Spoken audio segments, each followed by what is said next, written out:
बच्चों, कैसे हैं आप सब? आशा करती हूँ आप सब अच्छे होंगे, स्वस्थ होंगे। स्वागत है आपका इस कक्षा में। आइए आज हम पढ़ते हैं व्याकरण का पाठ सा, सर्वनाम यानी कि सबका नाम। तो बच्चों अभी हमने पिछले अध्याय में संज्ञा के बारे में पढ़ा था कि संसार में जो भी प्राणी, व्यक्ति, वस्तु, कोई जगह है, कुछ भी है, कुछ इमारतें, सबका कुछ ना कुछ नाम होता है और इन नामों को ही हम संज्ञा कहते हैं। ठीक है। अब संसार में मतलब ये चीजें होती हैं। अब इन जो है सभी चीजों को हम नाम से संबोधित ना करके सर्वनाम यानी कि वह, मैं, तुम, आप, ये सब, इन शब्दों से अगर हम संबोधित करते हैं तो ये शब्द जो है सर्वनाम कहलाते हैं। ठीक है। तो संज्ञा और सर्वनाम, हम जो है संज्ञा में नाम लेते हैं और सर्वनाम में हम कुछ ऐसे शब्दों का प्रयोग करते हैं जिसमें हम नाम नहीं लेते। ठीक है। अब वो कैसे, आइए चलिए देखते हैं। हर्ष ने रेखा से रेखा की किताब मांगी।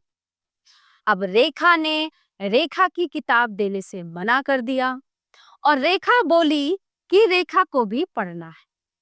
तो हमने ये पढ़ा है तो ये जो है जो अनुच्छेद है ये कहीं से भी सही नहीं है। ठीक है। वो पढ़ने में ही अटपटा लग रहा है। तो उपयुक्त वाक्यों में बार बार रेखा शब्द का प्रयोग होने के कारण वाक्य अजीब तथा अस्पष्ट लग रहा है। यदि बार बार नाम की बजाय कुछ अन्य शब्दों का प्रयोग किया जाए तो वाक्य इस प्रकार बनेंगे। कैसे, चले आइए। हर्ष ने रेखा से उसकी किताब मांगी।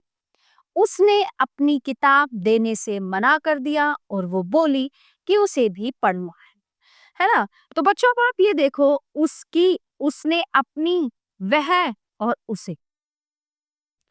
तो आपने देखा कि दूसरे अनुच्छेद में बार बार रेखा नाम के स्थान पर उसकी, उसने, अपनी, वह तथा उसे शब्दों का प्रयोग किया गया है। ये सभी शब्द नाम के स्थान पर प्रयोग हुए हैं। व्याकरण की भाषा में इन्हें सर्वनाम कहते हैं। ठीक है। सर्वनाम मतलब सबका नाम या सबके नाम। सर्वनाम का अर्थ सबका नाम, इसलिए ये सब नामों की जगह आ सकते हैं और इनके प्रयोग से भाषा सरल और सुंदर बनती है। इस प्रकार जिन शब्दों का प्रयोग संज्ञा के स्थान पर किया जाता है वे शब्द सर्वनाम कहलाते हैं, यानी कि प्रोनाउन हम उसको बोलते हैं। अब आते हैं सर्वनाम के भेद। तो सर्वनाम के 6 भेद होते हैं। ठीक है। सर्वनाम के 6 भेद होते हैं: पुरुषवाचक, निश्चयवाचक, अनिश्चयवाचक, संबंधवाचक, प्रश्नवाचक और निजवाचक। ठीक है। ये 6 भेद होते हैं। अब ये 6 भेदों को हम विस्तार से समझेंगे कि इनमें क्या क्या दिया गया है। तो सबसे पहले हम बात करेंगे पुरुषवाचक सर्वनाम की, यानी कि पर्सनल प्रोनाउन। तो इसमें जो सर्वनाम बात कहने वाले, सुनने वाले या किसी अन्य व्यक्ति या प्राणी के लिए प्रयोग किए जाते हैं उन्हें पुरुषवाचक सर्वनाम कहते हैं। ध्यान से सुनना कि जो बात कह रहा है, जो बात सुन रहा है और तीसरा अन्य व्यक्ति या प्राणी के लिए प्रयोग किए जाते हैं उन्हें पुरुषवाचक सर्वनाम कहते हैं। जैसे मैं, हम, तू, आप, वह, वे आदि।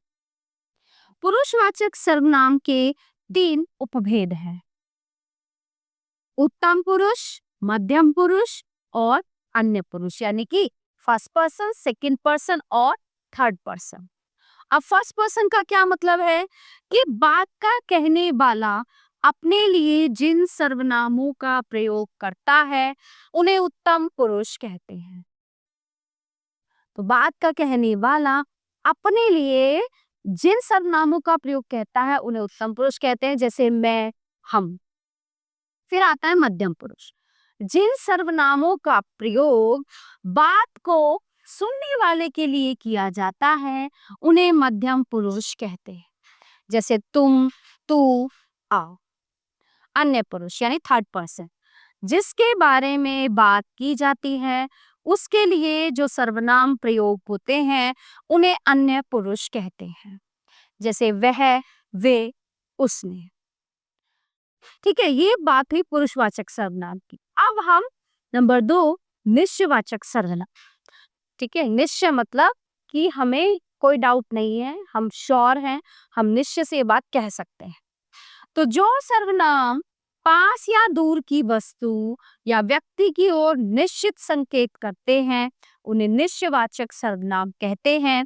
जैसे यह मेरा घोड़ा है, वह गुलाब है, ये मेरे सहपाठी हैं, वे हमारे स्कूल के प्रधानाचार्य हैं। ठीक है, तो ये निश्चयवाचक सर्वनाम है। अब आता है अनिश्चयवाचक सर्वनाम, जिसमें अनिश्चय नहीं, मतलब कुछ भी निश्चित नहीं है, जो डाउटफुल होते हैं, है ना, जिनमें डाउट होता है। तो जिन सर्वनामों से किसी निश्चित व्यक्ति या वस्तु का बोध नहीं होता, उन्हें अनिश्चयवाचक सर्वनाम कहते हैं। जैसे मोहित कुछ पढ़ रहा है, अभी अभी कोई आया है, अब आप किसी को बुला लीजिए।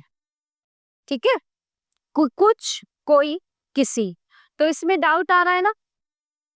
अब आते हैं संबंधवाचक सर्वनाम। जो सर्वनाम दो बातों में संबंध जोड़ते हैं, उन्हें संबंधवाचक सर्वनाम कहते हैं। जैसे जो करेगा सो भरेगा, जैसा देश वैसा भेष, यह बात उससे पूछो जिसने मुझे बुलाया है। ठीक है, प्रश्नवाचक सर्वनाम।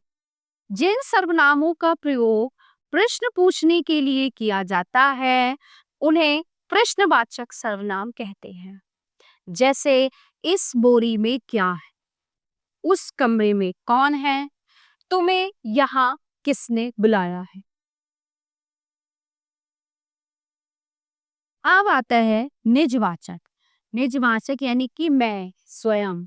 तो जिन सर्वनामों का प्रयोग कर्ता अपने लिए निज के अर्थ में करता है, उन्हें निजवाचक सर्वनाम कहते हैं। जैसे शोभित अपने आप आ जाएगा, मैं ये काम स्वयं कर लूंगी, तुम ये सब खुद करो। तो ये सब आते हैं निजवाचक सर्वनाम के अंदर। यह और ये पास की वस्तुओं तथा व्यक्तियों की ओर संकेत करते हैं। वह और वे दूर की वस्तुओं और व्यक्तियों की ओर संकेत करते हैं। तो इस पाठ से हमने जाना कि संज्ञा के स्थान पर प्रयुक्त होने वाले शब्द सर्वनाम कहलाते हैं। सर्वनाम 6 प्रकार के होते हैं। पुरुषवाचक सर्वनाम, वह, मैं, तुम, हम आदि।